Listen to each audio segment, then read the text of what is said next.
Le monde syndical gabonais est en ébullition. À travers un climat de tension suite au kidnapping et tentatives d'enlèvement suivi de la violation de domicile des acteurs syndicaux le week-end écoulé après la rencontre avec le numéro 1 du ministère de la fonction publique. Pendant que nous roulions, le camarade Thierry et moi, vers la direction du rond-point de la démocratie, nous avons été embuscadés. Les messieurs ne nous ont pas signifié pourquoi ils nous interpellaient. Ils ne nous ont présenté aucun document. Nous ne savons pas exactement de quel service ils étaient. Ils nous ont demandé de descendre de notre véhicule et nous ont embarqués dans 2 véhicules différents. Moi, j'ai été encagoulé. Donc, je ne voyais plus exactement où on allait. Vendredi jusqu'à dimanche à 3h, j'étais toujours cagoulé. Donc, honnêtement, je n'ai pas une idée de là où j'étais. Je sais pas que j'étais dans un bâtiment en étage. Parce qu'ils ont vu les intéressés venir à nous, faisant des gestes, me pointant du doigt. Lorsqu'ils ont senti que l'attention était désormais attirée vers eux, ils se sont jetés dans la voiture. Ils sont restés un peu longtemps dans la voiture, observant le mouvement des pas que nous effectuons sur la trajectoire. Les événements se passent à répétition. Nous étions à Port-Gentil du 23 au 27 février dernier pour une mission BRSA, pour aller restituer de tout ce qui a été fait et ce qui reste à faire aux 6000 épargnants au BRSA. Contre toute attente, après l'Assemblée générale du samedi 24, et à 2h du matin, nous avons constaté que des individus étaient en train de défoncer les chambres de notre hôtel, notamment ma chambre, la chambre que j'occupais, et celle de mon directeur de cabinet.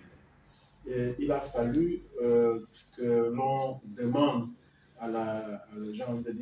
aux vigiles d'intervenir, et les individus sont partis. Ça, c'était le premier fait. Le deuxième, c'est exactement une semaine après, parce que c'était le samedi 27, le samedi 24, et cette fois-ci, c'est le samedi 2, à mon domicile. Nous allons constater que il y a des individus, 3 personnes qui rentrent dans notre possession et vont casser le portillon et la porte principale ainsi que les fenêtres. Il a fallu que l'alarme nous réveille et quand nous nous mettons debout pour rechercher de quoi il s'agissait, les individus ont pris la fuite. Je note qu'ils étaient au nombre de 3 et c'est la caméra qui nous a aidés pour identifier, j'ai envie de dire, voir les faces des personnes. Parce qu'il a fallu interroger la caméra pour voir à combien ils étaient et quelles sont ces personnes. À l'origine, on a d'abord cru à une affaire de bandits au quartier, une affaire de voleurs. Or, nous constatons que ces individus n'étaient pas venus pour voler parce qu'ils ont visité tous les salons de mon domicile et ils n'ont pratiquement rien pris, mais ils ont cassé. Ils ont cassé les portes, ils ont cassé les vitres, ils ont défoncé les chambres de mes enfants et ils ont tenté de défoncer la mienne. Et c'est quand ils ont tenté de défoncer la mienne que nous nous sommes réveillés. Et le temps de chercher quelques armes blanches, parce que nous n'en disposons pas d'armes à feu. Et c'est là où ils ont constaté qu'il y avait une présence dans la maison et ils ont pris la fuite. Face à ces multiples dérives qui refont surface à l'ère de la transition, par solidarité syndicale, Roger Ondo Abessol, Gustave Nguessela et Vivien Ibinou n'ont pas hésité à mettre le pied sur le frein pour dénoncer cette méthode archaïque en invitant le pilote du C3I d'avoir un regard particulier aux ennemis de la transition.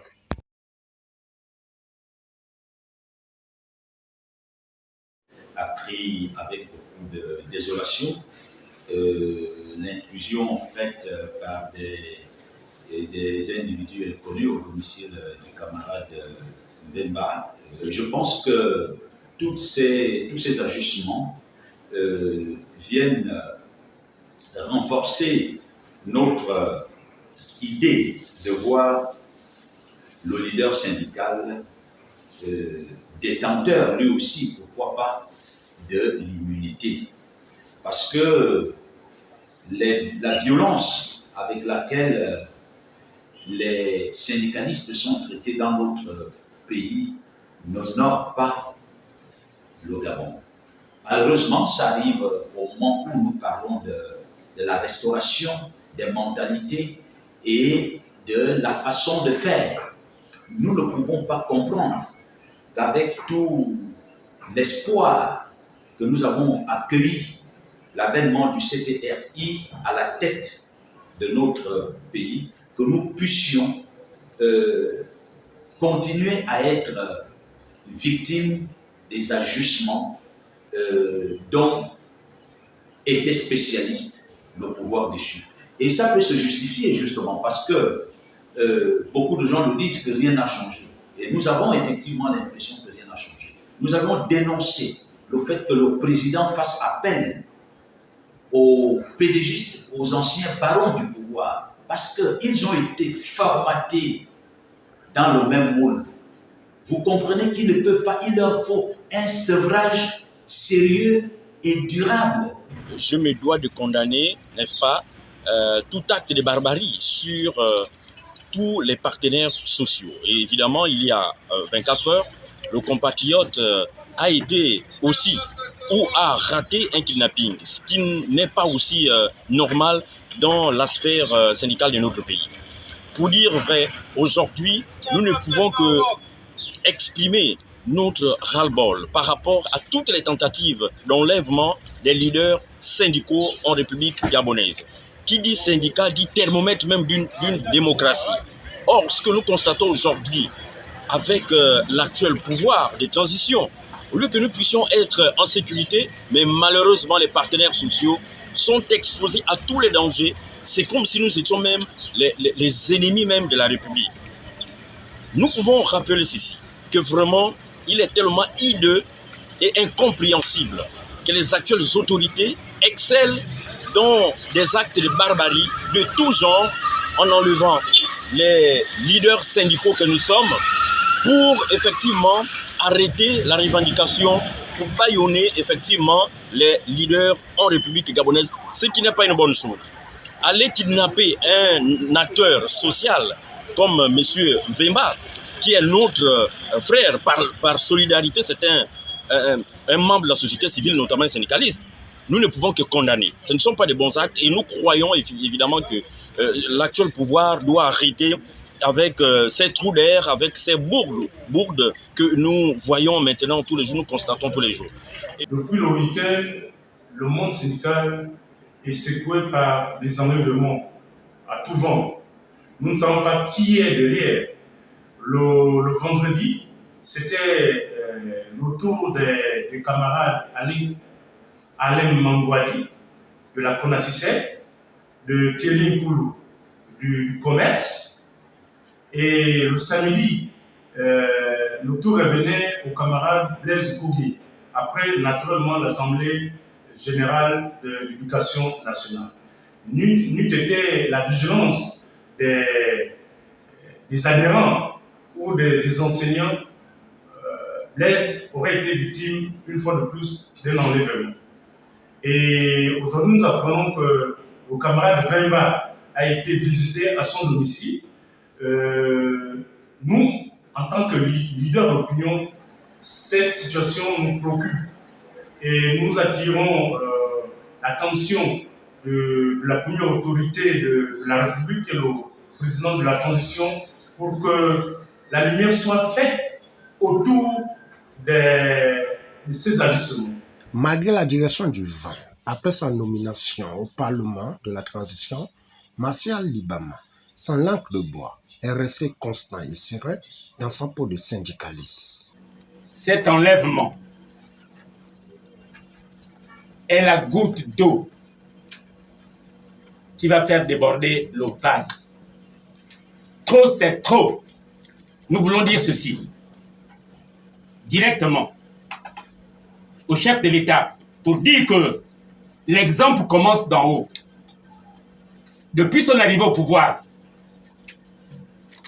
il ne reçoit uniquement que le patronat, jamais les forces ouvrières, alors que ce sont les ouvriers qui bâtissent, qui construisent un pays. Pourquoi ces 2 poids, 2 mesures? Le manque de considération du gouvernement envers les partenaires sociaux, c'est ce manque de considération qui donne aux forces de l'ordre et de sécurité, qui donne à des bandes de voyous ce courage de s'attaquer aux responsables syndicaux. Je voulais rappeler ceci. Qu'en dehors de la démocratie politique, il y a la démocratie sociale, il y a la démocratie économique, et que les responsables syndicaux sont les élus des travailleurs. En ce moment, dans notre pays, il y a des gens qui jouissent d'une légitimité.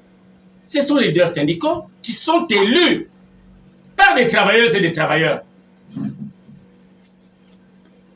Donc, lorsque on vient arrêter